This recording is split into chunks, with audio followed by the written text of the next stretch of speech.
after the religious elite of the day challenged Jesus' authority, he responds to them by telling them a parable. There was a man who once owned a vineyard. He planted the vineyard. He put up a fence around the vineyard. He made a wine press for it, and he built a tower to protect it. And then that man went on a journey, and so he had to hire some tenants to take care of the vineyard while he was away. And so when the harvest time came, the owner thought, well, let me send a servant to go and get just some of the harvest. And so the servant went, and the tenants, they beat him up and they sent him home without anything. So the owner sent another one, and they hit him in the head and they treated him shamefully. And so the owner sent another servant still, and they beat him and they killed this servant. Over and over, the owner sent servants to go and get some of the harvest, and the tenants would beat them and kill them. One day, the owner thought, I have one other that I could send.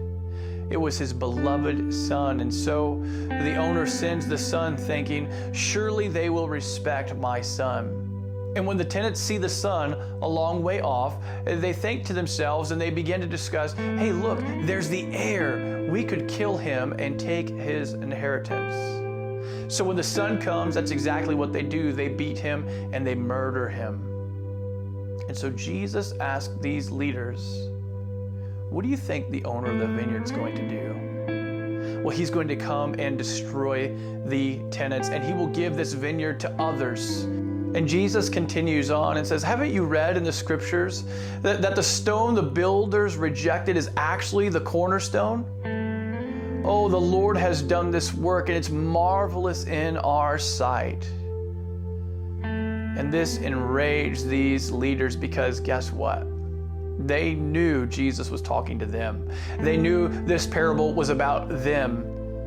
Throughout Israel's history, the leaders have always treated the prophets poorly. God would send a messenger to Israel and they would beat him. And God would send another messenger and they would treat him shamefully. And he would send another and they would kill him. And this would go on over and over and over. They were unfaithful stewards. These leaders of Israel were unfaithful stewards to God's people.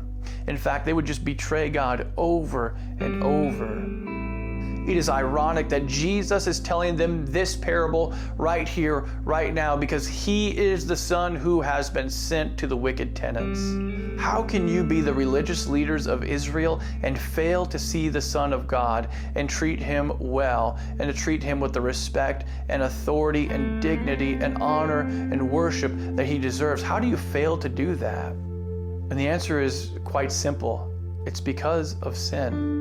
See, sin obscures our vision. And if not dealt with, if you persist in sin, it will destroy your vision and you will not see forevermore if you persist in your sin. See, this parable is certainly to the leaders of Israel, and really it applies to the leaders of the church as well. We have to continuously ask ourselves, are we being faithful stewards of the people that God has entrusted us with? Or are we just trying to grab power and be one who has authority and honor all to ourselves? Are we willing to find where God is on mission and then follow him and lead our people to follow God in his mission? Or are we just wanting to do our own thing? This is a huge challenge for leaders. This parable is not just for leaders, though. It is for everyone, even if you're not in a position of leadership. See, the tenants in this parable were called to be stewards, to be faithful, and yet they were not being faithful stewards. And so when the servants came, they were being held accountable for those things. And yet when the time to be held accountable came, they reacted violently. And so the question for us maybe is this: have you witnessed the lack of accountability amongst God's people? And what are the consequences of that lack of accountability? Have you personally sought to shirk the accountability that comes with being a part of God's church? Have you avoided accountability in the church? Why? Do you want to be held accountable for the way that we live out our faith? See, church, this parable is for both leaders and lay people. It's for all of us. Are we being faithful stewards? When God comes to check on the harvest, will we be found faithful?